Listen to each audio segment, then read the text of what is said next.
Bismillah. Assalamualaikum warahmatullahi wabarakatuh.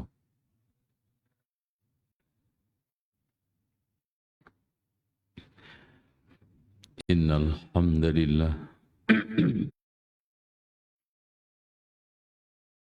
nahmaduhu wa nasta'inuhu wa nastaghfiruhu wa nastahdiih. Wa na'udzu billahi min syururi anfusina wa sayyiati a'malina. Man yahdihillahu fala mudilla lahu wa man yudlil fala hadiya lahu. Asyhadu an la ilaha illallah wahdahu la syarika lah wa anna Muhammadan abduhu wa rasuluh. Qala Allahu azza wa jalla يا أيها الناس اتقوا ربكم الذي خلقكم من نفس واحدة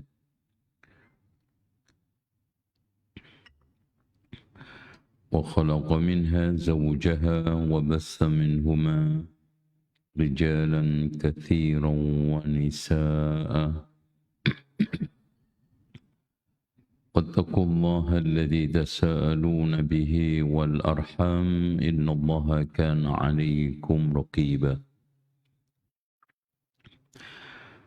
وقال سبحانه وتعالى يا أيها الذين آمنوا اتقوا الله حق تقاته ولا تموتن إلا وأنتم مسلمون.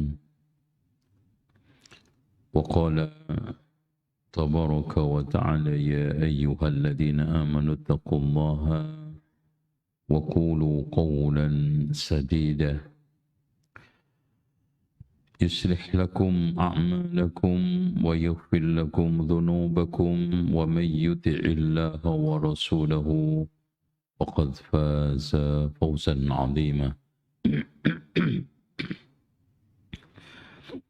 فإن خير الحديث كتاب الله وخير الهدي هدي محمد صلى الله عليه وسلم وشر الأمور محدثاتها وكل محدثة بدعة وكل بدعة ضلالة وكل ضلالة في النار.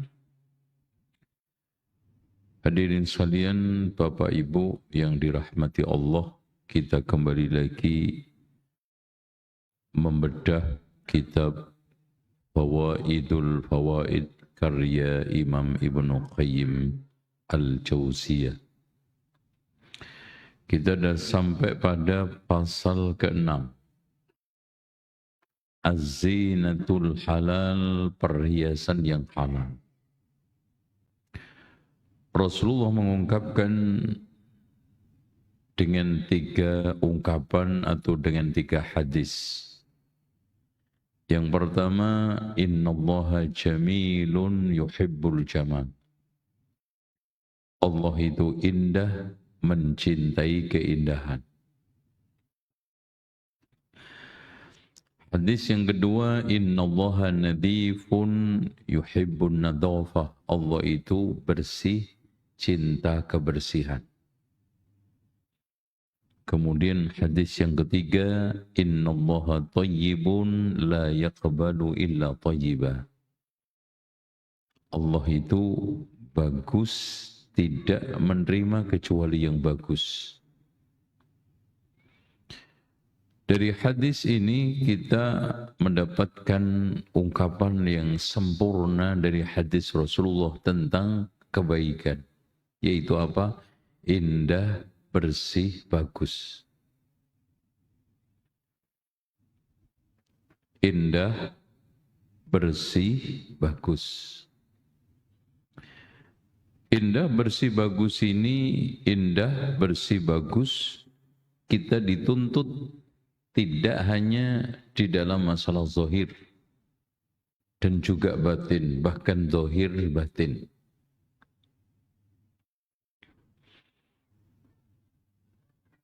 Yang paling ditonjolkan Rasulullah adalah berpakaian. Ya. Ke masjid, Allah mengatakan khudhu zinatakum inda kulli masjidin. Ambil perhiasanmu terindah ketika ke masjid. Zina tidak bisa dikatakan perhiasan kalau tidak mengandung unsur 3. 1 dibanggakan, 2 bisa dipamerkan, 3 dibuat untuk simpenan. Ya kan gitu. Contoh, perhiasan emas perak dipandang indah, dipamerkan, disimpan. Kalau nggak disimpan berarti bukan perhiasan.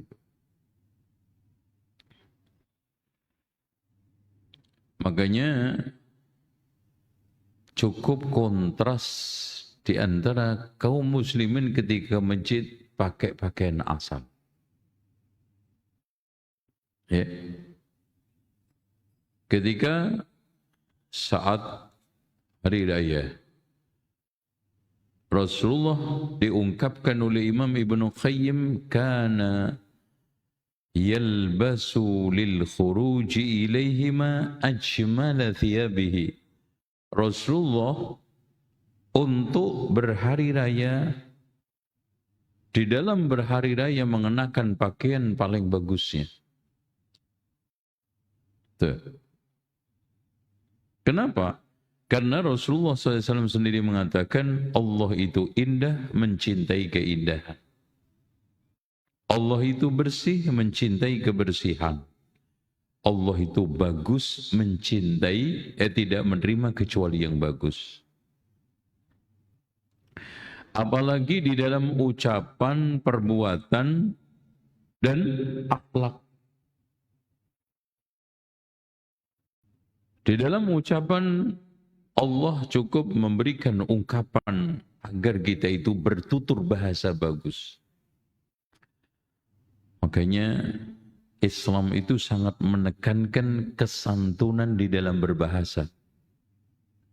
Di antaranya, tadi kita baru baca, qawlan sadida. Ngomong itu harus benar. Ada lagi qawlan layyina, ngomong itu harus lemah lembut. Bahkan Allah gunakan qawlan karima itu, qawlan layyina itu ketika dakwah. Untuk siapa? Nabi Musa kepada Fir'aun. Sekelas Fir'aun aja, Allah mengatakan, faqula lahu qawlan layyina. Wahai Musa dan Harun, ucapkan kepada Fir'aun dengan ucapan yang layyina. Pertanyaannya, barangkali ada yang jadi guru, antum punya enggak murid lebih jelek dari Fir'aun? Ada di sini? Enggak ada. Dan ada enggak guru yang semulia Nabi Musa? Enggak ada juga. Kok bisa gitu loh, ngebulin murid, kasar. Toh si guru ini tidak sebaik Nabi Musa. Muridnya juga tidak seburuk Fir'aun. Itu pun Allah katakan, faqula lahu qawlan layyina. Dan ada lagi qawlan karima. Ucapan itu harus menghargai, memuliakan. Disampaikan kepada siapa, Pak? Faqul lahuma, katakan kepada kedua orang tua, qawlan karima. Dan seterusnya. Apalagi perbuatan. Subhanallah. Ya.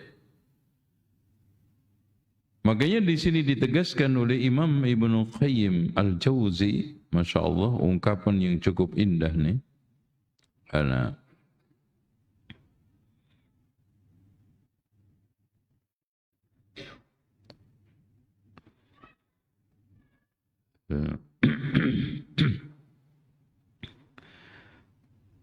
Fahuwa subhanahu wa ta'ala, sebentar dulu ya. Jadi intinya gini, Rasulullah juga menegaskan innallaha yuhibbu an yura atharu ni'amihi. Allah itu senang melihat bekas-bekas nikmat ada pada hambanya itu tampak gitu. Dari mana? Kita tampilkan yang paling indah. Kita tampilkan yang paling bersih. Kita tampilkan yang paling bagus. Gitu, ya. Jadi kumal, lecak, lusuh dengan alasan ini adalah zuhud. Bukan. Itu bukan zuhud. Apa? Kere. Ya. Tawadhu itu tidak ada pada simbol-simbol pakaian. Kesederhanaan itu tidak pada perilaku yang kita tunjukkan. Tetapi kata para ulama, zuhud itu ketika kamu merasa, ketika kamu sekarang mendapatkan nikmat syukur, mendapatkan musibah sabar. Pujian dan cacian kamu sikapi dengan sama. Itu zuhud, Pak. Dan kamu bila dicela orang, dizolimi orang, antum tidak sibuk balas dendam, bahkan mengambil balasan dari Allah itu lebih baik. Itu, Pak. Ya. Bukan sekarang ini kita sibuk dengan berbagai macam balas dendam, tidak. Itu. Nah, makanya gini, lihat. Kata Imam Ibnu Qayyim, anna hadzal hadits asy-syarif, hadis yang mulia tadi yang kita bacakan, mustamilun ala aslaini azimaini, mengandung dasar-dasar kehidupan dua pilar. Yang pertama, ma'rifatun, mengenal Allah itu indah. Kemudian yang kedua adalah suluk perilaku. Allah itu indah, mencintai keindahan. Ya harusnya berperilaku indah, berdandan indah, ngomong yang indah. Makanya beliau lanjutkan, wa yu'rafu Allah ta'ala bil jamal alladhi la yumathiluhu fihi syai'un. Allah dikenal dengan keindahan yang tidak bisa ditandingi oleh siapapun, termasuk walam yakul lahu kufuwan ahad, di dalam jamalnya Allah. Kalau Allah memiliki sifat walam yakul lahu kufuwan ahad, bukan soal masalah rububiyah saja, bukan soal masalah uluhiyah saja, tetapi di dalam masalah al-jamal, keindahan Allah, nggak bisa digambarkan oleh siapapun. Makanya wa yu'bad bil jamal, Allah itu juga disembah dengan keindahan. Makanya alladzi yuhibbuhu minal aqwali wal a'mali wal afal, dengan sesuatu yang dicintainya baik berupa ucapan, perbuatan dan akhlak. Makanya wa yuhibbu min 'abdihi, akhirnya Allah itu senang ayyujammila, hamba itu menghiasi, mempercantik, memperindah lisanahu bisidqi, lisannya dengan jujur. Gitu. Wa qalbahu bil ikhlas, dan memperindah hatinya dengan keikhlasan. Wal mahabbah, dan kecintaan. Wal inabah, dan dengan apa? Pertaubatan. Wa tawakkul, dengan ketawakalan. Dan Allah juga mencintai seorang itu memperindah tingkah lakunya dengan ketaatan. Jadi perilaku, tingkah laku setiap harinya itu digiring pada ketaatan. Makanya adanya perilaku seorang mukmin itu, fa idza faraghta fansab, habis sholat ngaji, habis ngaji ngapain nanti? Ngapain Pak nanti? Intinya kebaikan. Makanya kalau seperti itu, falahum ajrun ghairu mamnun, pahalanya tidak pernah terputus. Karena apa? Enggak ada satu ritme. Habis baik, jelek. Enggak. Fa idza faraghta fansab, para ulama menafsirkan setelah sholat wajib, sholat sunnah. Coba lihat. Gitu. Oleh karena itu, wabadanahu biizhari ni'amihi, dan memperindah badannya dengan menampakkan nikmat Allah. Jadi antum menampakkan, antum sekarang sebetulnya bisa pakai pakaian dan mampu, tidak dipaksakan dengan harga 5 juta, pakai. Jangan antum sekarang ini bisa pakai pakaian 5 juta, belinya cuma 500. Nipu antum. Oh, biar tawadhu. Berarti tawadhunya palsu. Sementara Rasulullah mengatakan man ghasyana falaysa min. Siapa yang nipu bukan termasuk. Bukan soal masalah tipu-tipu di pasar. Termasuk antum menipu diri antum dengan tampilan. Pakai. Antum bisa beli Alphard, kok kenapa? Pakai Alphard gagal naturalisasi, yaitu Luxio. Pakai Alphard yang benar. Kayak gitu loh, Pak. Antum bisa beli rumah. Wah, saya nggak enak nih. Bangun rumah bagus, rumahnya Ustadz begitu. Ya biarin. Oh, antum beda dengan Ustadz itu kok sebelah. Itu. Intinya di sini yang dilarang oleh Islam itu adalah apa? Takalluf, memaksa-maksakan diri. Antum tunjukkan bekas nikmat Allah di pakaian antum, di sepatu antum, di dandanan antum, di aksesoris hidup antum, di rumah antum, di mobil antum, termasuk ibu-ibu, di perhiasan antum. Di perhiasan ibu-ibu, tapi jangan dipamer-pamerkan, gitu aja. Dia ketemu orang begini, kan gitu. Enggak apa-apa. Enggak enak loh, karena manusia kan, bukan karena Allah. Pakai. Kalau Anda sekarang pakai perhiasan karena Allah, pakai sandal karena Allah, pakai pakaian karena Allah, bukan karena manusia, aman. Wa tadhhirahu lahu minal anjas, dan membersihkan zahir kita dari najis. Makanya Rasulullah, Pak, ibu-ibu ketika awal diangkat untuk menjadi nabi ini, Rasulullah apa?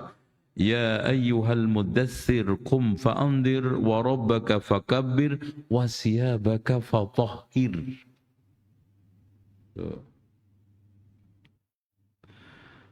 Makanya dari situ ikhwah sekalian, keindahan itu ada yang terpuji, ada yang tercela.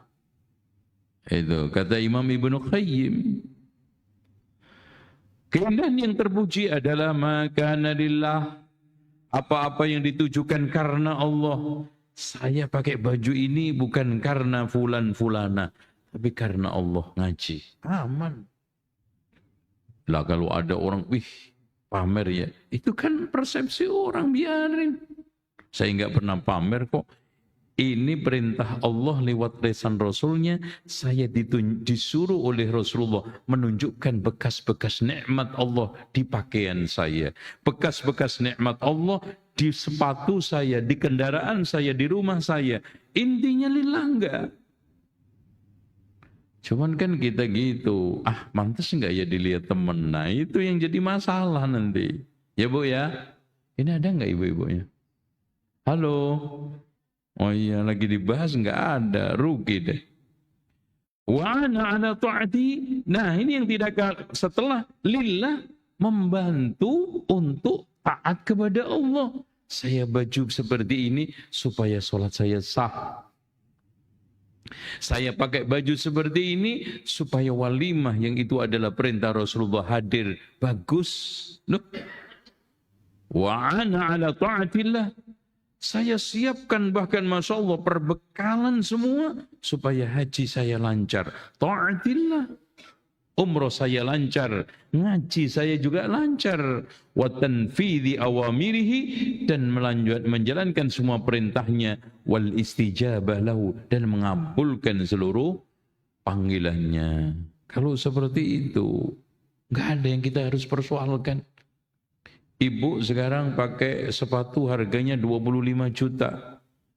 Ibu sekarang pakai kudung harganya 100 juta. Ada nggak ya? Umpamanya gitu ya. Nggak perlu kita persoalkan. Kalau sekarang niatnya lillah untuk menunaikan ketaatan kepada Allah, menjalankan perintahnya, mengabulkan panggilannya. Emang salah, Pak? Halo, tes. Orang haji umroh pakai kain ikhramnya harganya 10 juta umpamanya. Salah nggak? Oh, dia mampu kok. Kalau nggak mampu, dia itu punya pertimbangan otak sendiri, nggak usah dilarang-larang atau disuruh tetangga atau fulan-fulan. Bapak kan punya kan nurani. Wah, ini nggak perlu deh, ini kemahalan. Kan gitu kan? Ah, mending begitu. Kalau akhirnya antum mampu, silakan. Nah, siapa yang tahu kacamata Bapak itu 500 atau 5 juta atau 50 juta? Kan nggak tahu tuh. Pakai. Gitu. Makanya dari sini ternyata kita itu makan, minum, berpakaian, bersolawat, bertingkah laku kebanyakan karena manusia. Makanya nggak enaknya. Lo mobil sendiri dibawa sendiri, beli sendiri kok nggak enak, itu gimana ceritanya itu? Kan karena apa? Karena awalnya sudah nggak benar. Karena orang nggak enak sama orang, pamer sama orang. Makanya yang kedua yang tercela, makana lid dunya. Semua itu dipakai karena dunia, wal riasah, pamer, wal fakhri, sombong, wal khuyalai, angkuh, wat tawassul ila syahawat, untuk melampiaskan syahwat. Itu yang tercela. Oke. Dari situ ada kaidah tadi, Pak. Innallaha jamilun ma'rifah. Yaitu apa? Kita dituntut untuk mengenal Allah dengan pengenalan bahwa Allah itu indah. Yang keduanya adalah suluk perilaku. Akhirnya Allah mencintai keindahan. Berarti apa? Menuntut saya berucap indah, bertingkah laku indah, berakhlak indah, dan bertampilan indah. Dan indah di dalam zahir dan batin. Bukan hanya dalam satu sisi. Ini al-qaidah. Nah, makanya dari situ, Pak, kita nyambung ke pasal yang ke-7. Dilihat bukunya. Bahwa ma'rifatullahi subhanahu wa ta'ala, mengenal Allah subhanahu wa ta'ala naw'an, ada dua. Ma'rifatu ikrarin, yaitu apa? Hanya sekedar kenal untuk validasi. Itu kan, Pak? Contoh, wah, saya kan kenal si Anu itu. Supaya apa? Dapat pengakuan. Apakah problematika nanti dia itu kenal dia, senang sama dia, condong sama dia, cinta sama dia, nomor sekian. Itu namanya ma'rifatu iqrarin, hanya kenal. Iqrar. Nah, kalau seperti ini, ishtaraka fihi al-fajir wal-bar. Semua orang bisa. Orang yang baik, yang buruk, yang taat, yang maksiat, yang soleh, yang jahat. Kalau ditanya, Mas kenal Allah? Enggak kenal. Ada yang sebelum merampok itu malah yasinan, no? Itu kan gitu. Subhanallah. Bahkan pernah ada salah satu ustadz cerita sama saya. Anak kemarin ngisi di Surabaya. Di mana? Di itu, lokalisasi. Masya Allah. Kultum Ramadan. Nah, pesertanya siapa? Yang pelacur. Itu coba. Ya. Dia melakukan itu hanya kenal Allah. Jadi ma'rifah yang sifatnya hanya pengakuan. Tidak sampai yang kedua, ma'rifatun tujibul haya minhu. Ma'rifah kenal yang melazimkan dia itu malu sama Allah. Malu saya kalau belajar. Sudah sholat seperti ini. Malu sekarang saya itu ghibah, namimah, nipu, bohong. Nah itu. Jadi ma'rifatun tujibul hayah minhu, ma'rifah yang melazimkan dia itu menumbuhkan sifat sikap malu sama Allah. Wal mahabbah lahu, cinta kepada Allah. Wa ta'alluqal qalbi, ketergantungan sama Allah. Subhanallah, enggak zikir sesaat aja itu kayak lengnong. Hati keruh. Bingung tidak menentu. Dan setiap harinya mulutnya selalu dihiasi dengan apa? Dengan zikir. Kenapa? Karena dia sadar. Wa man a'rada an dzikri fa inna lahu ma'isyatan dhanka. Siapa yang berpaling dari mengingatku, maka dia akan menemukan kehidupan yang sengsara. Itu kan.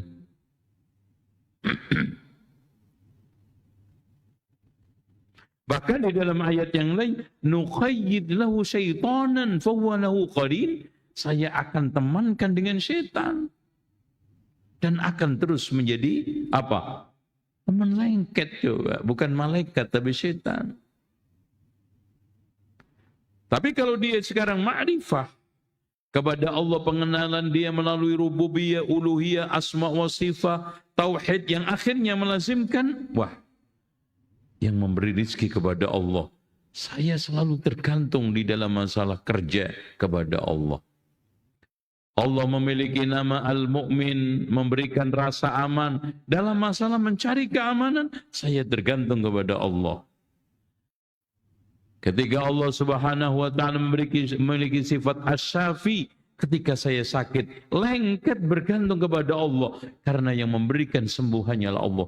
Itu Pak, ma'rifah yang mendatangkan apa? Kita itu malu berbuat buruk.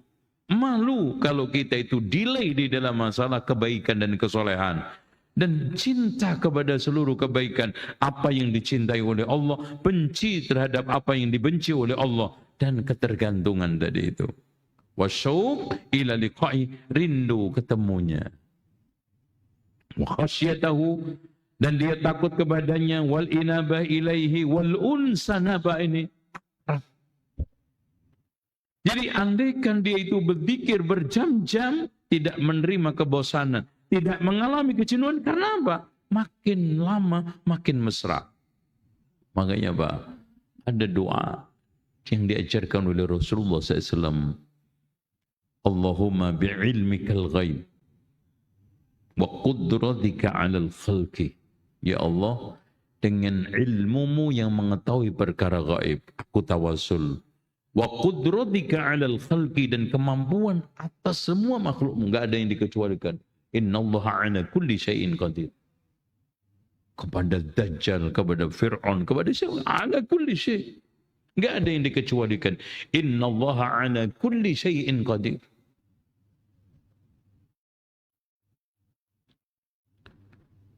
Terus lanjut, Allahumma bi'ilmikal ghaib wa qudratika 'alal ahyini ma'alimtal. Lihat Pak. Makanya tawassul itu bukan dengan kuburan wali. Tawassul itu bukan dengan kedudukan fulan-fulan, hatta termasuk nabi malaikat. Tawassul itu dengan asma wa sifat. Di antaranya diri Allah, aku mohon kepadamu dengan perantaraan ilmu gaibmu dan juga kemampuanmu atas makhlukmu. Ya Allah, hidupkanlah aku kalau memang kehidupan itu masih terbaik buat saya, dan matikan aku kalau kematian itu sudah terbaik buat saya. Ini cara minta umur. Jangan ya Allah panjangkan umur kutok, panjang bekun zaman juga rugi. Itu yang gendeng 50 tahun kan ngapain gitu loh. Ya. Lanjut yang indah lagi. Allahumma inna nas'aluka khasyataka fil ghaibi wa syahada. Ya Allah, aku mohon kepadamu rasa takut dalam keadaan sepi dan ramai. Kenapa? Karena dia sudah ma'rifat, kenal Allah yang tujibul khasyah, yang melazimkan, yang menghadirkan rasa takut kepada Allah. Karena ma'rifat. Makanya kenapa Imam Ahmad itu mengatakan, Pak, aslul ilmi khasyatullah. Asas ilmu itu takut kepada Allah. Karena ma'rifat kalau nggak mendatangkan takut, kosong. Makanya kata Imam Ibnu Hazm, ilmu yang paling tertinggi adalah ilmu yang mendekatkan kita kepada Allah dan bisa meraih ridhonya. Itu tertinggi. Makanya orang biarpun titelnya profesor, doktor, tapi pada akhirnya jauh dari Allah, perilakunya tidak mendatangkan ridho Allah, hangus, Pak, nggak ada faedah pada akhirnya. Makanya nikmat penghuni surga yang paling tertinggi apa, Pak? Ukhillu alaikum ridwani walam askhat alaikum abada. Aku halalkan ridhoku atas kalian dan aku nggak pernah murka sama sekali. Allah. Itu. Jadi nyambung. Makanya Allahumma inna nas'aluka ilman nafi'a wa rizqan thayyiba wa amalan mutaqabbala, yang akhirnya ma'rifat kepada Allah yang menghasilkan rasa malu kepada Allah, cinta kepada Allah, ketergantungan hati kepada Allah, selalu rindu untuk ketemu dengannya. Makanya tadi Allahumma inna nas'aluka khasyataka fil ghaibi wa syahada. Lanjut, wa as'aluka kalimatal haqqi fir ridha wal ghadab. Aku mohon kepadamu ya Allah bisa berucap benar dalam keadaan senang dan tidak senang.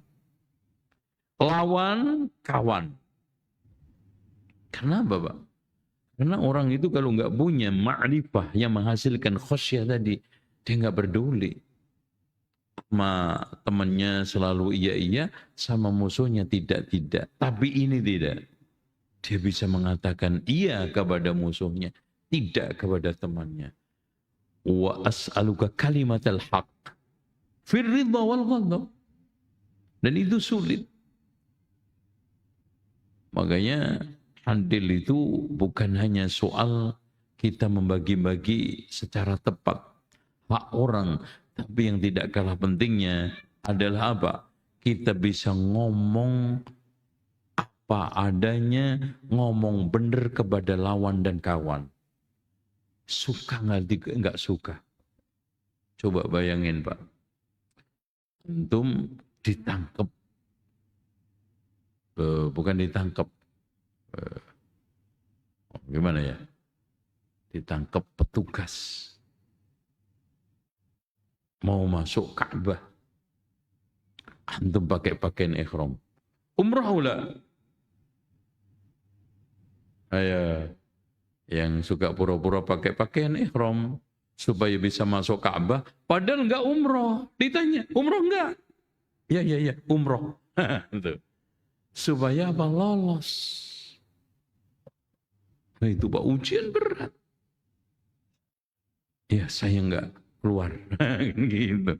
Wah, itu udah deket depan Ka'bah, suruh keluar. Mending bohong. Ibu-ibu macet di imigrasi. Pura-pura hamil. Ibu kenapa di sini? Sakit? Hamil? Iya, hamil. Itu contoh nggak diperiksa sama imigrasi. Itu kalimatul haqqi fir ridha wal ghadab. Aduh, ghadab itu nggak harus marah. Ya, aduh, kalau saya ngomong nggak hamil nanti disuruh mundur, antri lagi. Itu konsekuensi. Wa as'alu kalimatul haqqi wa as'alukal qasda fil ghina wal faqri, bisa bersikap sederhana dalam keadaan miskin, kaya, lapang, sempit, cukup nggak cukup. Tadi antum sekarang mau pakai mobil nggak harus nyamai orang. Nggak harus gak enak sama orang. Pakai baju juga begitu, sepatu, sandal. Yang penting antum di sini al-qasda fil ghina wal faqri. Dan itu pertimbangan otodi antum. Wong pada akhirnya antum maksain ngutang-ngutang juga ente yang susah kok. Antum pamer juga Allah yang lihat kok. Antum karena masalah syahwat nafsu supaya disanjung orang, Allah juga tahu hati antum kok. Tapi pada akhirnya al-qasda fil ghina wal faqri. Makanya Pak, kenapa sederhana itu merupakan sikap yang dipuji oleh Islam. Bukan hanya soal masalah makan, minum, pakaian Pak. Bahkan di dalam seluruh aspek agama dan dunia. Makanya ibadah pun kan disuruh kita sederhana. Apa itu? Nggak boleh trader sama berlebihan. Nah, itu. Ya, walladzina idza anfaqu wa lam yusrifu wa lam yaqturu wa kana baina dzalika qawama. Orang yang infak tidak terlalu luber, tidak terlalu pelit, tapi di antara keduanya dia ambil jalan tengah. Gitu. Qawama. Contoh. Makanya sederhana itu kita bikin definisi simple itu suasana hati di mana seorang itu bisa menerima apa adanya pemberian Allah, yang penting halal, refleksi di dalam hidupnya mendahulukan pola daripada gaya, mementingkan kebutuhan daripada keinginan. Udah itu. Kuncinya butuh enggak antum? Sekarang pakai Alphard, kalau antum butuh Ferrari aja oke kok. Ya, nggak ada masalah. Kenapa? Subhanallah. Itu ada orang pemasukannya itu satu hari 1 miliar Pak. Lalu jeleknya mana pakai Ferrari? Gitu. Lah antum baru masalah. Gini gitu. Makanannya di Padang sebulan sekali. Itu pun di pagi, sorenya nggak ada. Kalau pagi sore kan lumayan. Gitu. Dilihat intinya di sini, kuncinya adalah dulukan pola daripada gaya, pentingkan kebutuhan daripada keinginan. Pola, gaya, butuh nggak antum? Silakan. Kalau memang kerja antum itu butuh support laptop yang harganya 46 juta, jangan. Kalau cuma 6 juta, 7 juta. Terus saya ada anak mahasiswa S1 semester pertama. Ya seadanya laptop gitu kan. Nggak usah gaya-gaya yang 36 juta, apalagi 63 juta. Kan gitu. Jadi butuh enggak antum. Gitu loh. Contoh Pak, ada ikhwan pernah saya tanya, antum kalau ke masjid pakai Avanza, giliran kerja pakai itu Mercy, pakai ini, ente gaya banget tuh. Kalau saya pakai Avanza Ustaz, nanti klien saya gimana bisa percaya? Proyek saya nilainya 60 juta, bawa Avanza, Pak, bosnya mana? Loh saya, dikiranya sopirnya kan gitu. Atau anak buahnya. Butuh enggak antum pakai itu? Seperti itu loh Pak. Makanya sederhana itu pentingkan pola daripada gaya, dulukan kebutuhan daripada keinginan. Wa al-qasda fil ghina wal faqri wa asaluka na'iman la yanfad. Ini permohonan kita. Ya Allah, aku mohon kepadamu nikmat yang tidak pernah sat. Wa na'iman wa qurrata 'ainin la tanqadi. Ketenangan hati yang enggak pernah putus. Masya Allah. Wa as'aluka, ini yang paling penting lagi. Wa as'aluka ridha ba'dal qadha. Dan aku mohon kepadamu ridha setelah putusan takdir, bentuk apapun. Wa as'aluka ba'dal qadha. Itu wa baradal 'aishi ba'dal maut, dan dinginnya kehidupan setelah kematian. Jangan di dunia panas, di kuburan lebih panas antum. Itu. Makanya wa as'alukal Allahumma inna nas'aluka asyauq ila liqa'ik. Ya Allah, aku mohon kepadamu rindu bertemu kepadamu. Wasyauq ila liqa'ik. Itu kan gitu. Ini doa yang dipanjatkan oleh Rasulullah Sallallahu Alaihi Wasallam untuk mengkristalisasikan ma'rifah, kenal Allah yang mendatangkan tadi itu, menghadirkan rasa malu. Malu saya nggak sholat jamaah, mengenal Allah. Tapi kenal Allah, lihat. Bahkan azan pun nggak dijawab. Lewat di masjid pun nggak masuk.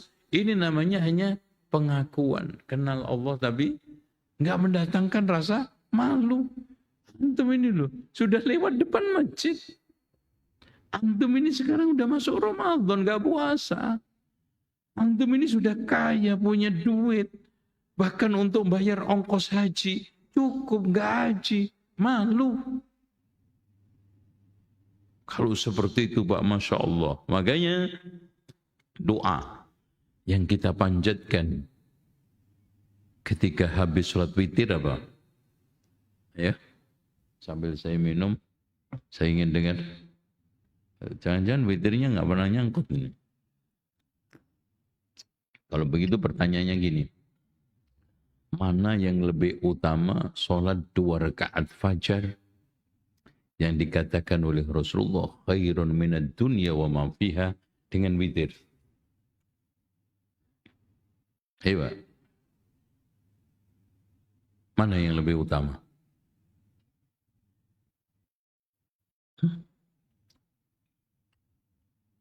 Loh. Rasulullah Shallallahu Alaihi Wasallam tidak pernah meninggalkan sholat witir dan 2 rakaat fajar, gitu. Baik dalam keadaan safar maupun mukim. Mukim apalagi. Pertanyaannya mana yang lebih utama? Halo, witir. Simpel Pak. Tidak ada satupun ulama yang mengatakan 2 rakaat fajar itu wajib. Tapi witir ada yang mengatakan wajib. Dan dimanapun waktu sholat malam itu lebih utama daripada siang. Dan sholat 2 rakaat fajar itu udah masuk ke penghujung siang. Itu subuh. Makanya kalau antum tidak bisa meninggalkan sama sekali 2 rakaat fajar, lebih tidak bisa meninggalkan sholat witir. Itu. Makanya Rasulullah Shallallahu Alaihi Wasallam sampai mengatakan, Innallaha witrun yuhibbul witra. Coba bayangkan Pak.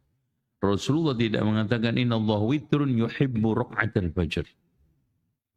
Allah itu ganjil mencintai salat witir. Itu makanya jangan sampai ditinggal. Dan dalam sisi faktanya witir lebih berat daripada 2 rakaat fajar. Buktinya secara umum banyak yang nyangkut itu 2 rakaat fajar. Witir, nah. Makanya sampai Rasulullah SAW, Abu Hurairah mengatakan, Awsani khalili bithalathin, kekasihku berwasiat kepadaku 3 perkara. Di antaranya, an utira qabla an anam, witir sebelum tidur. Tuh ya. Allahu a'lam. Oke. Nah, di dalam doa habis salat witir, Allahumma inni a'udzu biridhaka min sakhatik wa bimu'afatika min 'uqubatik wa a'udzu bika minka la uhsi sana'an anta kama asnaita ala nafsik. Masya Allah. Yang menjadi closing, yang menjadi penguat daripada pembahasan ini, Rasulullah mengatakan, La uhsi sana'an alaik. Saya tidak bisa memujimu ya Allah dengan pujian-pujian yang kamu lakukan kepada dirimu. Sebanyak apapun, sehebat apapun pujian kita kepada Allah, tidak akan bisa menyamai pujian Allah terhadap dirinya sendiri. Itu. Apa artinya? ketika seorang itu ma'rifahnya, pengenalan dia kepada Allah dengan pengenalan yang baik, menimbulkan rasa malu, mendatangkan sikap ketergantungan, kecintaan, nggak akan pernah bosan untuk memuji Allah. Meskipun begitu, pujian itu tidak menyamai sama sekali pujian Allah terhadap dirinya. Maka tidak boleh orang itu menyamai sifat Allah, di antaranya apa? Suka memuji diri sendiri, karena itu hanya sifat Allah. Sifat-sifat Allah ada yang boleh kita tiru, Pak. Apa? Dermawan, sayang, terus apa lagi? Halo? Oh, cuma dua tok itu? Ayo. Ya. Al-mu'min memberi rasa aman, antum kasih rasa aman orang. Tapi kalau memuji diri sendiri, itu aib besar buat manusia. Kenapa? Itu sifat hanya bisa dimiliki Allah. Makanya orang aja, Pak, kalau dekat dengan orang yang suka memuji dirinya sendiri, itu risih. Iya. Dari mulai duduk awal langsung yang diceritain dirinya, anaknya, istrinya, suaminya, barang-barang brandednya. Terus apa lagi? Sampai bebeknya, Mas, bebek saya itu imporan loh. Subhanallah, apa lagi? Ini saya korban ini kambingnya dari Thailand. Subhanallah. Saking cintanya pujian. Itu. Apa manfaatnya orang yang mendengarkan antum? Ya. Makanya di sini enggak patut dan enggak enak untuk didengar. Yang hanya enak didengar itu ketika Allah memuji dirinya sendiri. Makanya kita dianjurkan untuk memuji Allah. Meskipun itu pujian kita tidak akan bisa menyamai pujian Allah. Nah, untuk mengenali Allah dengan pengenalan yang bisa menumbuhkan rasa takut kepada Allah, tawakal, ketergantungan, cinta, dan termasuk tadi Pak, malu, harus kita lakukan harus kita buka dua pintu. Pintu pertama adalah tafakkur wa ta'ammul fi ayatil Qur'ani kulliha. Memfikirkan dan mengangan-angan ayat-ayat Al-Quran. Di situ yang bisa membuat antum kenal Allah dengan pengenalan yang khusus. Bukan pengenalan yang hasilnya cuma validasi.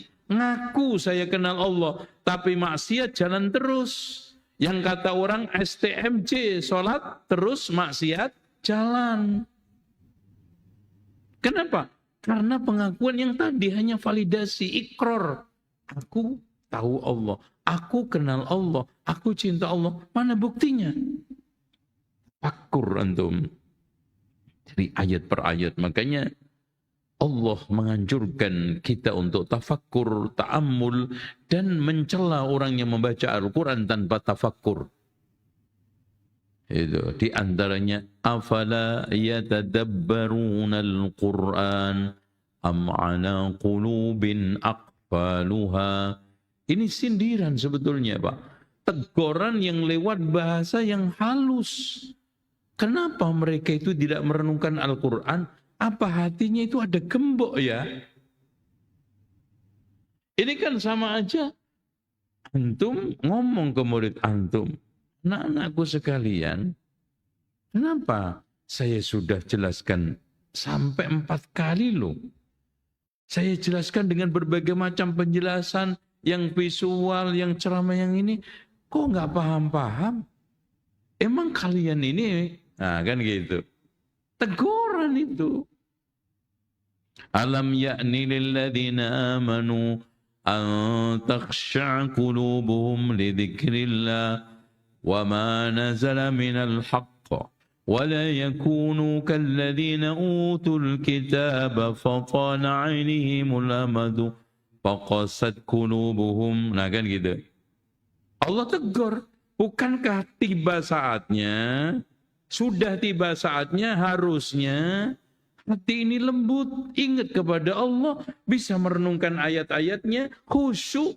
Jangan seperti orang-orang yang diberikan Alkitab, panjang masanya, tidak direnungkan, tidak dipelajari, malah keras kepala, keras hati. Bahkan kata Syekh Abdul Razak, musibah manusia zaman sekarang ini Pak Aba, keras kepala. Dan ini didominasi oleh ahli bid'ah. Penjelasan sejelas apapun, dalil sebanyak apapun yang kita jelaskan untuk kebid'ahan mereka, tetap malah bantah, malah ngeyel, malah nyela. Ah, dasar Wahabi, dikit-dikit bid'ah. Keras kepala. Gitu. Makanya hati ini harus dilatih, Pak. Untuk apa? Biasa ditegur. Supaya lembut. Kenapa? Karena kalau jarang ditegur, itu keras kepala.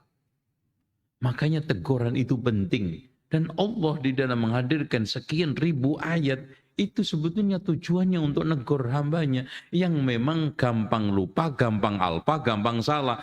Makanya wadzakir fa inna dzikra tanfa'ul mu'minin, ingatkan. Karena peringatan itu bermanfaat untuk orang beriman.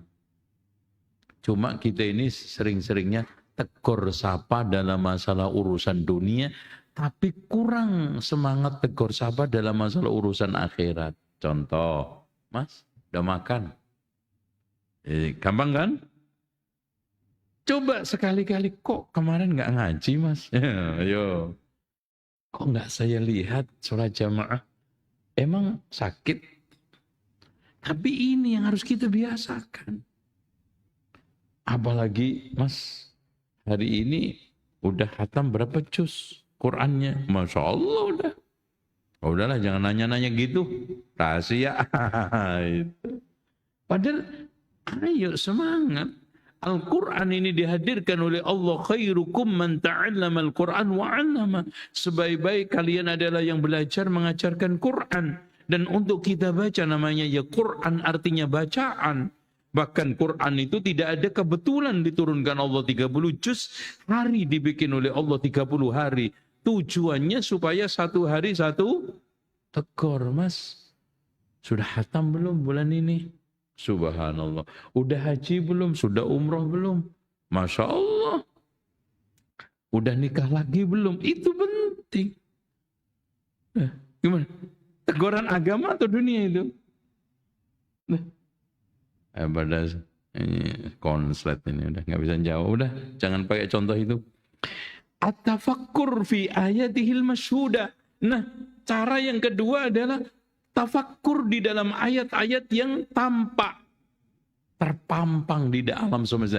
Jadi ayat Allah itu ada dua. Ayat Allah yang ada di dalam matlu fil kitab, terbaca di dalam kitab.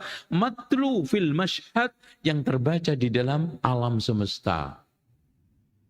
Dan ini semuanya kalau antum lakukan, insya Allah tumbuh ma'rifah tadi yang mendatangkan malu, ketergantungan, cinta kepada Allah. Nah, kan kita ini sering gini Pak, yang kita itu sering sekuler. Orang barat yang sampai nembus bulan, sampai hari ini nggak beriman. Malah ateis. Coba bayangkan, kita baru melihat dari kasat mata bintang-bintang kayak seperti itu, Masya Allah. Afala yanzuruna ilal ibili kaifa khuliqat, wa ilal sama'i kaifa rufi'at, wa ilal jibali kaifa nusibat. Bagaimana coba? Allah mengambil sampel ayat-ayat yang paling mudah untuk kita renungkan. Bagi orang Arab, ibil kaifa khuliqat. Bagi semuanya, ilas sama'i kaifa rufi'at. Apalagi antum yang paling dituju Allah, wa ilal jibal. Yang gunung selamat, gunung apa lagi? Gunung itu, gunung gede, gunung salak, gunung manggis, ada enggak? Sekian gunung gak mendatangkan sama sekali ayat-ayat Allah yang membuahkan ya Allah Pak, keras banget nih. Padahal antum yang minum katanya itu apa ini? Pegunungan gunung Salak. Ya Allah itu. Afaraitumul ma'a alladhi tashrabun. Apakah kalian tidak merenungkan air yang kamu minum?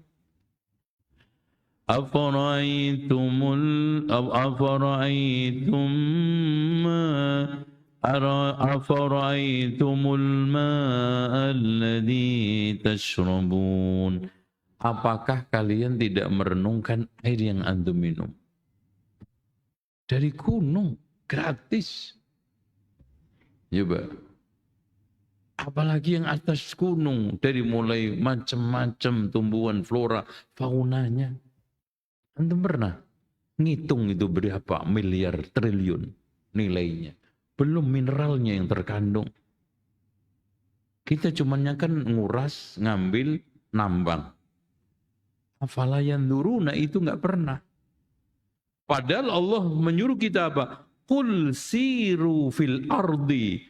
Katakan Muhammad, berjalanlah di muka bumi, perhatikan. Kaifa kana akibatul mukadzibin. Ada kuburan-kuburan orang yang nggak sholat. Pernah nggak antum merenungkan?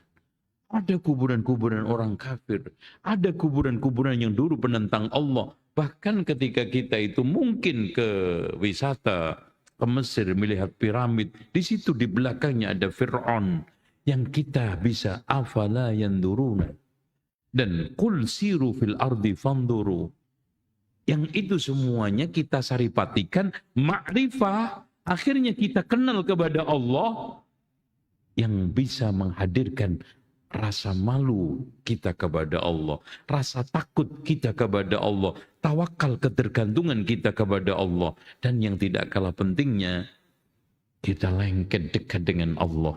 Yang dikatakan oleh Imam Ibnu Hazm tadi, ilmu yang paling mulia adalah ilmu yang mendekatkan diri antum kepada Allah, mengakrabkan antum kepada Allah, dan mendatangkan ridhonya. Tuh, wallahu a'lam bishawab. Silakan, mungkin ada yang bertanya ya, untuk mana takut masuk alam lain. Silakan.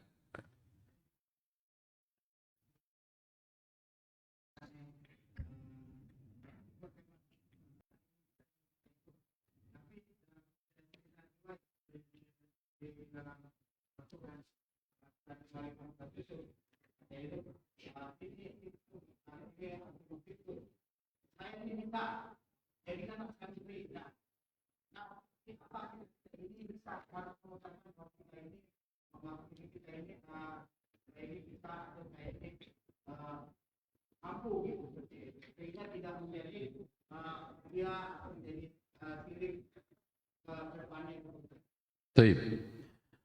Allah berfirman yang mengkisahkan Nabi Yusuf, Rabbi ja'alni ala khazainil ard inni alaihi hafidhun alim. Jelas, ayat akhir ini memberikan catatan. Makanya kata Imam Abul Hasan al-Ash'ari di dalam tafsirnya, beliau mengatakan, ini khusus untuk Nabi Yusuf. Karena dia sosok Nabi yang jelas bisa hafidun menjaga, berarti amanah, alimun profesional. Tapi secara umum kita tidak boleh minta jabatan. Karena Rasulullah memberikan kaidah secara umum, ya Abdurrahman ibnu Samurah, la tas'alil imarah. Jangan kamu minta kepemimpinan. In u'titaha an mas'alatin mukilta ilaiha, kata Rasulullah. Kalau kamu diberi kedudukan karena minta-minta, kamu tergantung kepadanya untuk mempertahankan mati-matian. Wa in u'titaha an ghairi mas'alatin u'inta 'alaiha, kalau kamu diberikan tanpa minta-minta, Allah bantu. Enggak, ya sudah lepas. Asalnya juga enggak pernah ada pada diri saya kok. Dan ini fakta. Bagaimana sekarang ambisius, orang mati-matian mempertahankan kedudukan, saling cegal, saling cegat, gesek, gasak, gosok. Karena itu, keluar dari wasiat Rasulullah. Apalagi Rasulullah sendiri mengatakan kepada Abu Dzar, ya Abu Dzar, la tas'alil imarah. Jangan kamu minta kedudukan. Fa'innaha amanatun, itu amanah. Fa'innaha hizyun, wa nadamatun fil akhirah, kehinaan dan penyesalan di akhirat. Dan itu tanda akhir zaman. Kalau dulu Pak, orang nangis-nangis menolak jabatan, sekarang nangis-nangis nyari jabatan. Lalu itu, anak kisahkan kisah menarik. Kan ketika Umar bin Khattab mau meninggal dunia, wasiat yang jadi khalifah itu Abdurrahman bin Auf. Akhirnya dia menolak. Enggak. Akhirnya Umar bin Khattab mengangkat dia menjadi ketua formatur pemilihan khalifah. Kalau dari Abu Bakar ke Umar kan penunjukan. Kalau Umar kepada Utsman ini hasil dari musyawarah. 6 orang, yang ketujuh Abdullah ibn Umar. Dan beliau mengatakan ini jangan dipakai kecuali kalau deklot saja. Kata beliau, orang menceraikan istri aja nggak bisa. Tuh. Ya, anaknya sendiri kan menceraikan istrinya pada waktu haid itu maksudnya. Bukan berarti merendahkan, maksudnya di sini tawadhu'nya Umar kepada anaknya supaya tidak nepotisme dan yang lainnya. Oke. Akhirnya mengerucut tinggal Ali sama Utsman. Datangi Ali, wahai Ali, kamu percaya nggak sama saya? Iya. Terima nggak saya? Iya. Terima nggak semua yang saya putuskan dan saya pilih? Iya. Ali, saya pilih Utsman. Datang kepada Utsman juga begitu. Belum mengatakan apa-apa. Utsman, kamu percaya saya? Iya. Terima saya? Iya. Terima semua yang saya pilih? Iya. Saya pilih kamu. Udah. Pemilihan yang nggak butuh cuman secangkir. Ini apa nih? Ini pun mahal masihan. Ini buat kajian juga masih lebih. Nggak butuh 1 cangkir kopi. Apalagi triliun. Ketika umat itu sudah amanah. Ketika umat itu jujur. Ketika umat itu adil. Makanya ada suatu kisah yang diturunkan oleh Imam Al-Mawardi di dalam Adabud Dunya Waddin. Dzulqarnain ketika datang ke India bertanya kepada rakyat India, kenapa aturan di negerimu, undang-undang di negerimu sedikit? Jawaban rakyatnya simple. Karena pemimpin kami adil, rakyat kita nurut. Selesai itu. Nggak butuh undang-undang. KUHP sampai jelimet. Kenapa? Pemimpinnya adil. Rakyatnya nurut. Butuh aturan apa, Pak? Ya kalau di Jepang itu Masya Allah. Marka, apa itu yang garis-garis itu? Itu hanya 3 meter aja. Mereka berhenti. Nggak ada apa-apa. Itu. Bandingkan kita di Jalan Tamrin. Masih nyelonong. Padahal ketabrak juga mati gitu. Bandingkan Pak. Makanya negeri-negeri seperti ini. Parlemen itu nggak pusing dengan undang-undang. Nggak pusing dengan aturan. Kenapa? Pemimpinnya adil, rakyatnya nurut. Makanya Allah kumpulkan semua di dalam surat An-Nisa. Wa idza hakamtum bainan nasi an tahkumu bil adl. Innallaha ni'ma ya'idukum bih. Jika kalian, ini makanya 2 ayat ini, 1 untuk pemimpin, 1 untuk rakyat. Wa idza hakamtum bainan, innallaha ya'murukum, sebelumnya amanah, setelah itu kalau kamu itu mengadili, maka adili dengan adil. Menghukumi dengan adil. Rakyat, ati Allah wa ati'ur rasulah wa ulil amri minkum. Cek itu ayat. Makanya ini dikupas tuntas oleh Imam Ibn Taimiyah di dalam kitab As-Siyasatus Syar'iyyah, politik Islam. Sebetulnya model pemerintahan, tata kelola pemerintahan itu dasarnya 2 ayat ini. 1 ayat untuk pemimpin, ya. Innallaha ya'murukum an tu'addul amanati ila ahliha. Allah memerintahkan kalian untuk menyampaikan, untuk apa? Menunaikan amanah. Dan amanah itu cuma dua, kekuasaan sama kekayaan. Udah. Jadi yang diminta oleh Allah amanah pada pemimpin itu apa? Kekuasaan sama kekayaan. Nah, yang keduanya, lapis keduanya, kalau kamu menghukumin rakyat, hukumilah dengan adil. Sudah. Rakyatnya, atiullaha wa atiur rasulah wa ulil amri minkum. Masya Allah, sayang ayat yang indah seperti ini ditelantarkan dalam kancah kehidupan sosial, politik, dan bernegara. Akhirnya apa? Sengsara sendiri. Gitu. Wallahu a'lam bissawab. Udah cukup? Gitu Pak ya? Nabi, dan Masya Allah kisahnya Nabi, sebab kisahnya Nabi Yusuf itu kan dasarnya wahyu, ngimpinya Nabi itu wahyu, apalagi Nabi Yusuf jelas. Dia diperlihatkan sapi kurus, makan sapi gemuk. Kan lucu, harusnya kan sapi gemuk makan yang kurus. Itu ditafsirkan ini akan terjadi panen raya tapi paceklik. Kemudian melihat gandum yang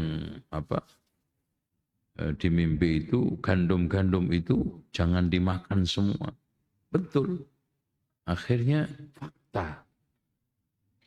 Nah, untuk supaya tertib, karena nggak gampang Pak, orang pindah dari kemakmuran dengan kemelaratan. Makanya dibutuhkan amanah sama profesional dan orang-orang benar siapa? Nabi Yusuf mengajukan. Karena memang nggak ada selain dia. Ij'alni ala khazainil ard. Wahai Tuhan, jadikan saya kepala bulog. Wah itu. Dan Masya Allah, Allah Subhanahu wa Ta'ala ternyata itu semua jadi media wasilah untuk mempertemukan Nabi Yusuf dengan saudaranya dan orang tuanya dan ingin mewujudkan mimpi, ya abati inni ra'aitu ahada asyara kawkaban wasyamsa wal qamara ra'aituhum li sajidin. Tuh, Syamsa wal qamar, ayah ibunya, 11 saudaranya sujud kepadaku, karena zaman dulu menghormat kepada raja itu sujud. Termasuk ibunya, bapaknya kepada Nabi Yusuf sujud. Dan ya abati inni ra'aitu ahada asyara kawkaban wasyamsa wal qamara ra'aituhum li sajidin. Sujud. Karena itu bentuk hormat. Wah, ini anak kurang ajar banget. Enggak, raja. Gitu ya. Cuman kalau kita nggak boleh, lau amartu ahadan an yasjuda li ahadin la amartu an tasjuda ini imra'atun li zawjiha li'idhami haqqi 'alaiha. Kalau aku perintahkan seorang sujud kepada orang lain, aku akan perintahkan istri sujud ke suami karena besar hak atas dia. Itu sekarang nggak boleh, dulu boleh. Dan Nabi Yusuf akhirnya menjadi raja secara totalitas. Itu. Dan dari sejak inilah kumpulnya kekuasaan dan kenabian pada Bani Israel. Dan sebelumnya nggak pernah. Itu. Terus kemudian berbagi kepada anak-anaknya. Ini saudara-saudaranya ya. Terus nanti pisah. Ya. Terus nanti ketemu lagi pada zaman Nabi Daud. Ya. Daud itu termasuk anak buah perangnya Tolut. Ya. Tolut ini manusia biasa, cuman diledek, dihina, dikecilkan oleh Bani Israel. Apaan? Raja gak punya apa-apa. Itu. Makanya Allah memberikan penguat. Fazadahu bastatan fil ilmi wal jism. Kamu ini mau butuh apa namanya pameran apa? Mau apa? Yang suka mamerin baju-baju itu fashion? Atau ente butuh raja yang bisa memenangkan peperangan karena di depan ini musuh. Cukup harusnya seorang raja yang diberikan keleluasan ilmu dan keperkasaan jasad. Itu yang dibutuhkan. Ilmu untuk strategi, keperkasaan untuk tahan banting. Itu karena yang dihadapin Jalut. Itu manusia nggak main-main, pasukannya hebat-hebat. Di samping kuat, strateginya hebat. Fazadahu bastatan fil ilmi wa jismi. Makanya aku pilih seorang raja yang punya keunggulan kecakapan ilmu sama apa? Badan. Itu. Tapi ya itulah Bani Israel. Sampai sekarang. Ngeyel. Keras kepala. Nggak pernah bisa dinasihati. Jadi keras kepala itu tasabuh dengan orang-orang Yahudi. Jadi umat yang paling keras kepala itu Yahudi. Coba peringatan-peringatan dari ayat, dari teguran, dari azab. Lah malah malaikat Jibril di celah-celah, ini musuh kita ini sering mengadab. Nah, harusnya adab itu kan dijadikan pelajaran. Lah malaikat malah disalahin. Itu. Dan seterusnya. Allah. Ada lagi? Silakan. Ya, silakan.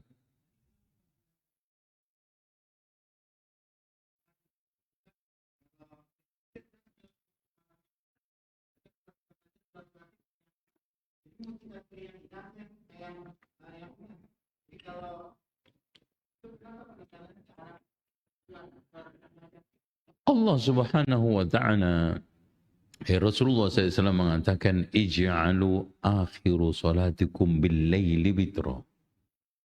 Witir itu penghujung malam dan salat malam itu Rasulullah SAW afdalu salatil mar'i fi jawfil lail. Salat malam salat seseorang yang paling afdal adalah di pertengahan malam. Itu.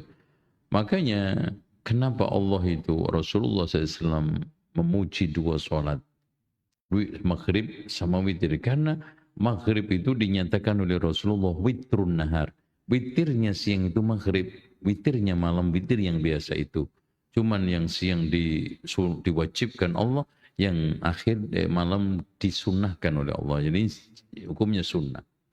Makanya maghrib itu diletakkan di akhir tiga karena witrun nahar, seakan-akan sholat witirnya siang gitu. Makanya ikhwah sekalian, berat meskipun nampak sepele, sholat maghrib itu berat. Pertama, antum baru nyantai, baru juga asa, malasnya aja nggak ketulungan, belum juga sembuh, apalagi ngerokok belum habis, udah maghrib, ditambah lagi waktunya sempit ya, kita ngejar-ngejar ini itu, masya Allah. Makanya antum jangan remehkan. Maghrib itu berat. Makanya di antara sekian para ulama menyatakan sholatul wusta itu maghrib. Walaupun menurut pendapat yang rojih, sholatul wusta itu asar. Karena satu Rasulullah sendiri yang mengatakan. Itu sholatul wusta, sholatul asri. Kenapa? Wusta itu asar kan tengah Pak. Wusta itu tengah. Tengahnya dari mana? Ya. Mantan, tengahnya mana? Tengahnya antara siang duhur, malam maghrib. Tengah. Asar. Itu wusta. Dan ini sholat berat. Makanya tilka sholatul munafikin, tilka disebut Rasulullah sholat asar itu sholat munafik. Tilka sholatul munafikin, kenapa? Beratnya orang munafik itu di sholat asar.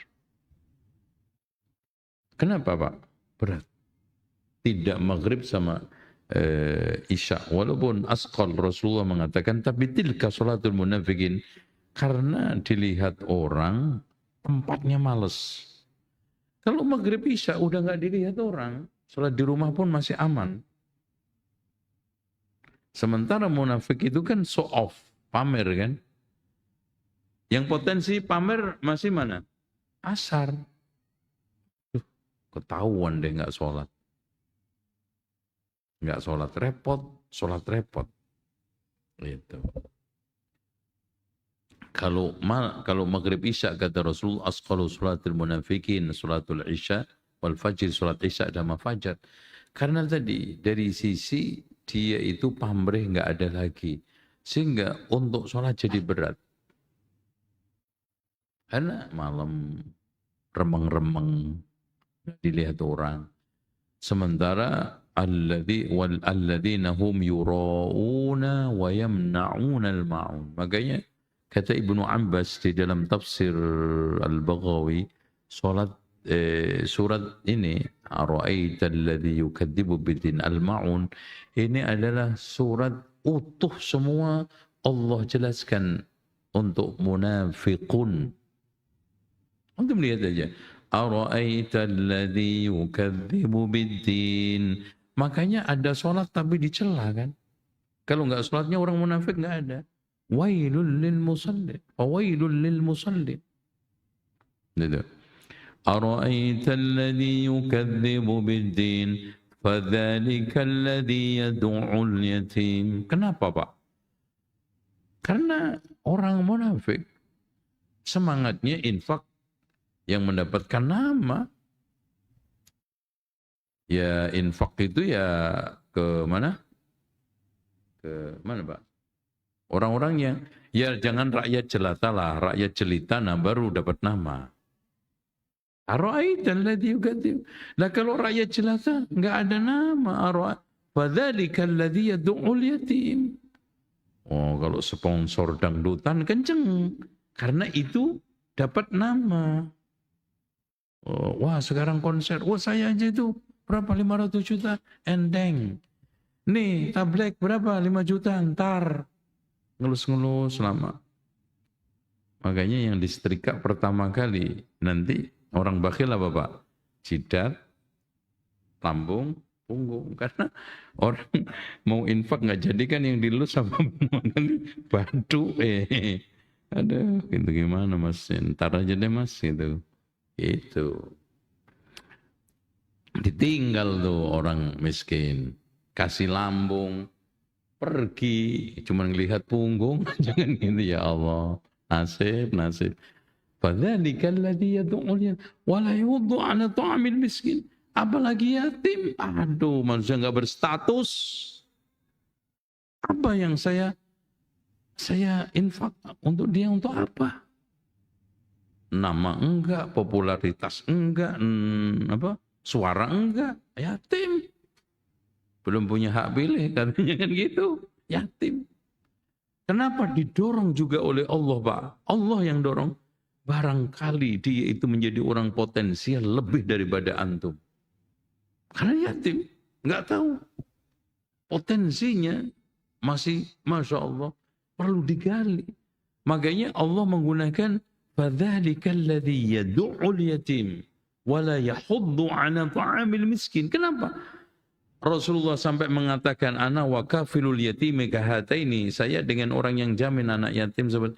Karena kafil itu bukan soal ngasih makan. Kafil itu bukan soal bisa memberi pakaian. Kafil itu bisa nyekolahkan sampai S1, S2. Kafil itu menjamin. Kafil. Antum tahu enggak bahasa Arabnya sponsor? Sponsor kan, kalau antum kerja di luar negeri ada enggak sponsornya? Itu bahasa Arabnya kafil. Kenapa? Karena antum selama di sana yang tanggung jawab siapa? Ya kafil itu. Ya, pelanggaran yang ditanya kafil. Dia ini itu yang mintai pertanggungjawaban kafil. Yang ditarik kafil. Yang dimintai pertanyaan macam-macam kafil. Makanya kafil itu bukan soal antum nyantuni. Itu santunan, itu bukan kafil. Apalagi cuman amplop.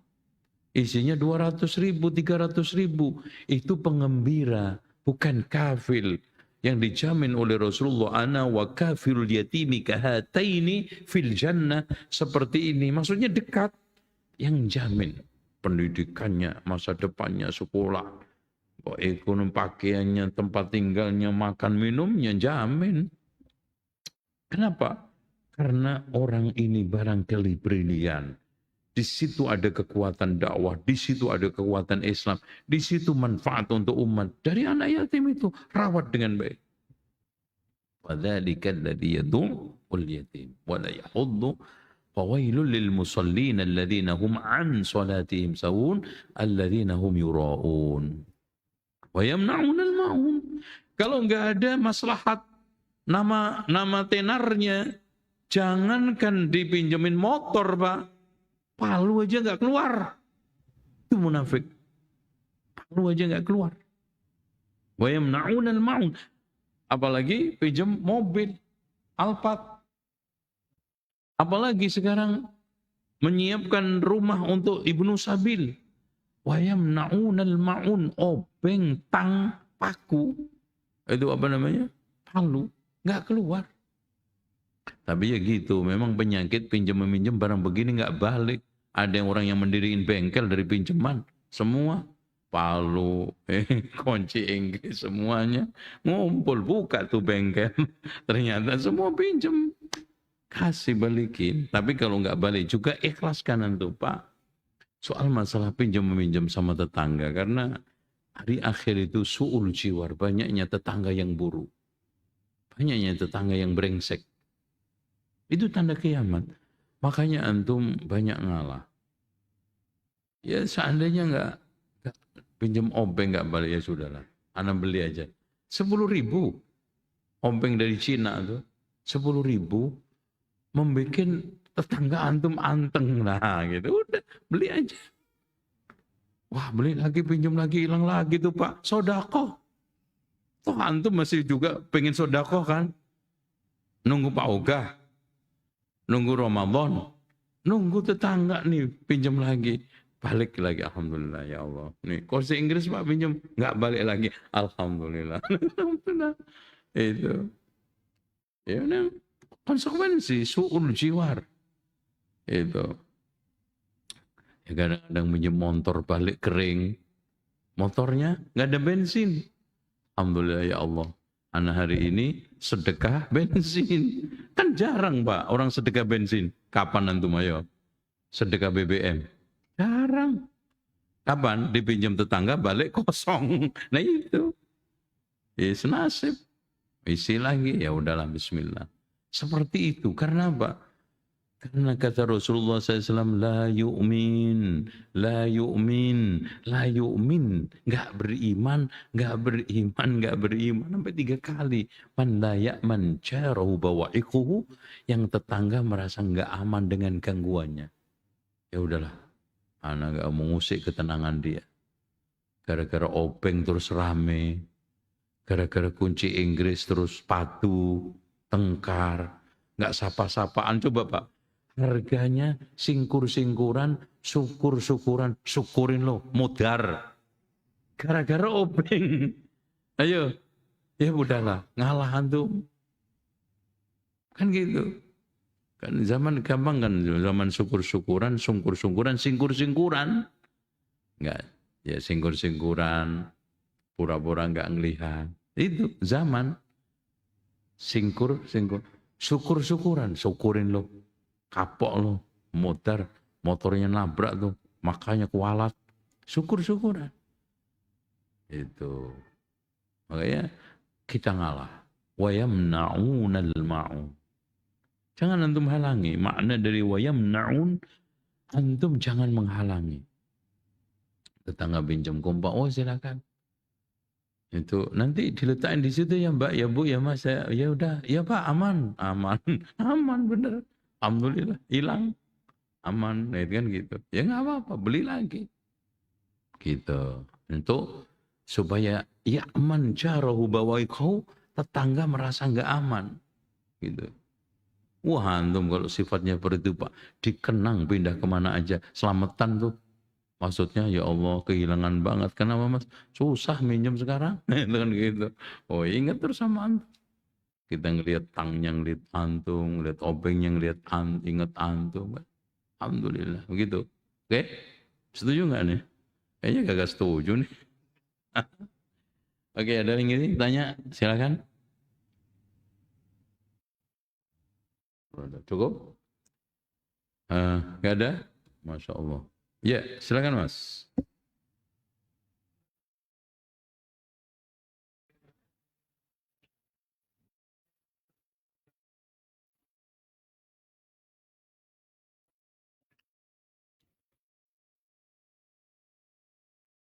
Apa itu? Oh, zikir. Zikir itu ada dua macam. Zikir yang muqayyad terikat oleh tempat dan nama waktu. Contoh setelah sholat. Waktu sholat berarti zikir. Yang paling utama, ya waktunya. Pada waktu itu apa? Ba'da sholat. Kalau ditanya, mana yang lebih penting? Zikir setelah sholat apa istighfar? Ya tempatnya masing-masing. Zikir pagi, sore. Waktu berarti. Ada zikir masuk, keluar rumah. Berarti tempat. Zikir antara rukun Yamani dengan Hajar Aswad. Berarti tempat. Ini semuanya zikir muqayyad alias terikat oleh waktu dan tempat. Nah ada zikir yang mutlak bebas. Tidak terikat oleh waktu dan tempat. Tuh, di antaranya yang sering saya sampaikan paling utama adalah 7. Yang pertama sholawat. Dimanapun, kapanpun silahkan. Kedua istighfar. Dimanapun, kapanpun. Ketiga, la ilaha illa anta subhanaka inni kuntu minadh dhalimin. Keempat, la ilaha illallah wahdahu la syarika lahul mulku wal hamdu wa ala kulli syai'in qadir.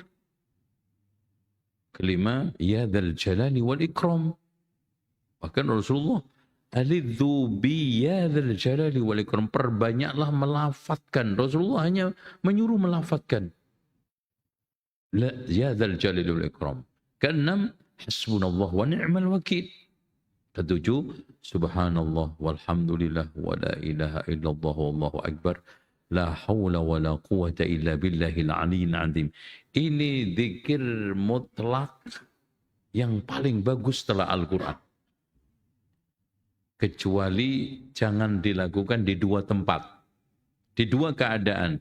Satu, buang hajat di toilet. Dua, berhubungan suami istri. Nggak boleh zikir. Itu. Paham? Itu Mas. Oke. Baik, insya Allah ada lagi yang mau tanya? Ya, silakan Pak. Ya, ya.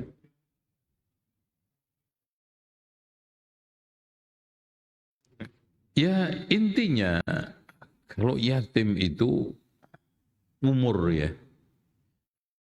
Makanya para ulama ketika membicarakan yatim itu umur.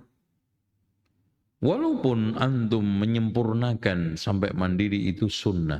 Tapi wajibnya adalah sampai umur balik. Kenapa hadirin sekalian?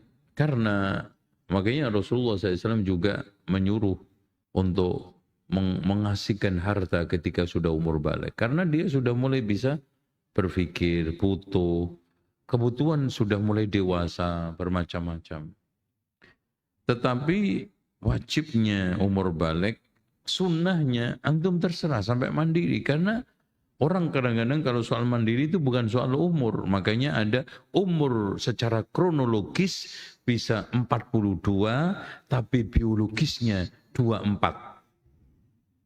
Iya, masih mamaan, masih. Bahkan ada subhanallah, ada umur 41 itu loh. Masih 14. 14. Kenapa?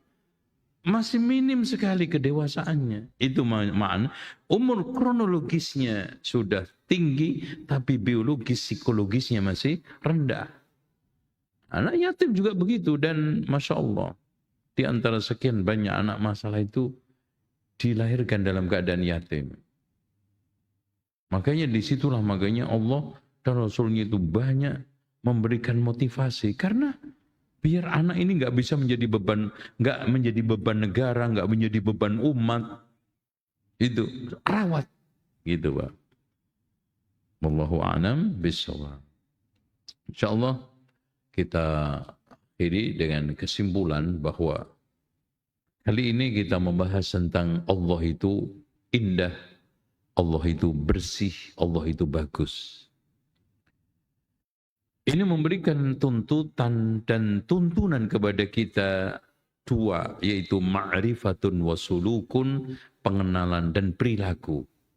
Setelah kita mengenal Allah itu indah, maka kita dituntut untuk berperilaku indah. Indah di dalam ucapan kita, indah di dalam perbuatan kita, indah di dalam akhlak kita. Bahkan indah di dalam tampilan zahir kita dan juga batin kita. Dan ma'rifat itu ada dua macam, ma'rifah cuma validasi, sama ma'rifah yang mendatangkan rasa malu, dekat, akrab, takut, khasyah kepada Allah. Dan cara untuk meraih rasa malu ini ma'rifah ini melalui dua, yaitu tafakkur dengan ayat-ayat yang matlu fil kitab, yang terbaca di dalam kitab, dan yang kedua adalah matlu fil masyhad, yaitu kita baca di dalam tampilan cakrawala alam semesta. Demikian, subhanakallahumma wa bihamdika asyhadu an la ilaha illa anta astaghfiruka wa atubu ilaik, wa sallallahu ala Muhammadin wa ala ali Muhammad walhamdulillahi rabbil alamin. Wassalamualaikum warahmatullahi wabarakatuh.